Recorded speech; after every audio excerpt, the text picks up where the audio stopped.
Et on prend comme chaque matin la direction de Jérusalem pour décrypter l'actualité avec Pascal Sunshine. Bonjour Pascal. Bonjour Rudy.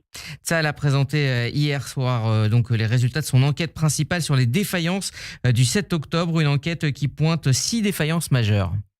Une des premières décisions du chef d'état-major Eyal Zamir à son entrée en fonction il y a quelques mois avait été de faire vérifier et analyser toutes les enquêtes ordonnées par son prédécesseur Herzi Halevi sur le 7 octobre.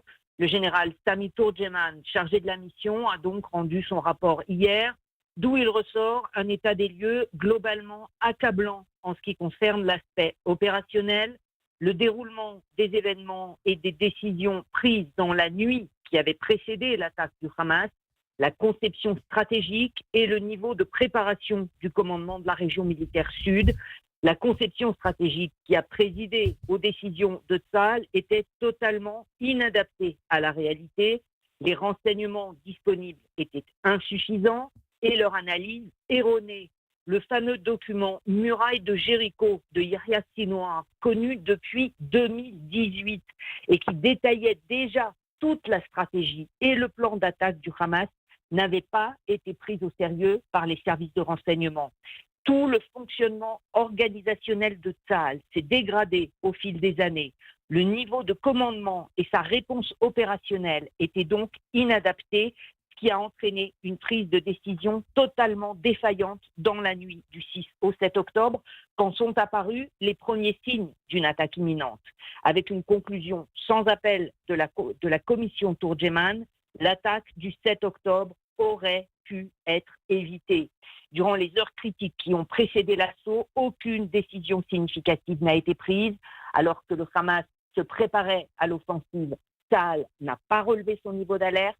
Aucune des unités de renseignement militaire n'a su lire les signaux ni donner l'alerte.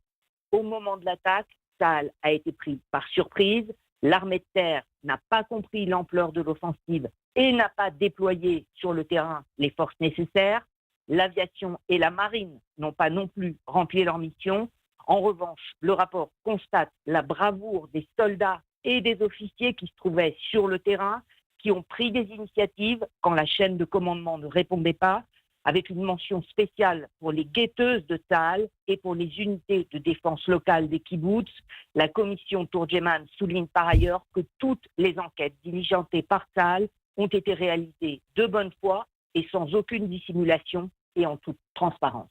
Alors il faut dire que cette question de la création d'une commission sur le 7 octobre politiquement fait débat en Israël.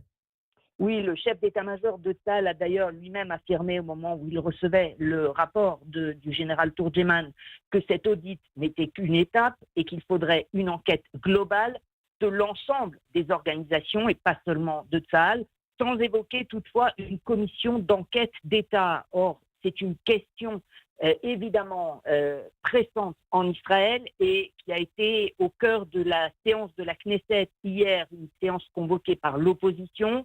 Benjamin Netanyahou a à cette occasion répété son refus d'une commission d'enquête d'État, c'est-à-dire d'une commission nommée par la Cour suprême. Il faut rappeler que depuis la réforme judiciaire engagée par le gouvernement en 2023, dans les mois qui avaient précédé la guerre, les rapports se sont considérablement dégradés entre le pouvoir politique et le pouvoir judiciaire. Le Premier ministre préconise une commission d'enquête paritaire qui fasse le consensus le plus large dans le public, mais la loi prévoit toujours que ce type de commission d'enquête est de la compétence des juges de la Haute Cour. On en est donc là sur cette question. 11 ans après sa mort auront lieu aujourd'hui les obsèques d'Hadar Goldin, soldat israélien tombé lors de l'opération en bordure protectrice. Et hier soir, sa famille a tenu à remercier toute la nation israélienne. Oui, le lieutenant Hadar Goldin sera inhumé ce matin au carré militaire du cimetière de Kfar Saba.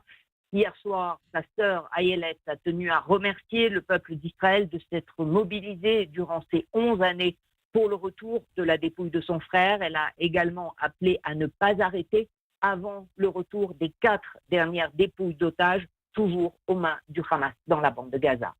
Diplomatie maintenant avec Jared Kushner qui a rencontré hier Benjamin Netanyahou. Il était question de la deuxième phase de ce plan Trump. Oui, les Américains veulent faire avancer le plan Trump et aller de l'avant. Hier, Jared Kushner, le gendre du président des États-Unis, a eu un nouvel entretien avec le Premier ministre israélien à Jérusalem. Il reste toujours à régler la question des poches terroristes en zone sous contrôle de Tsahal.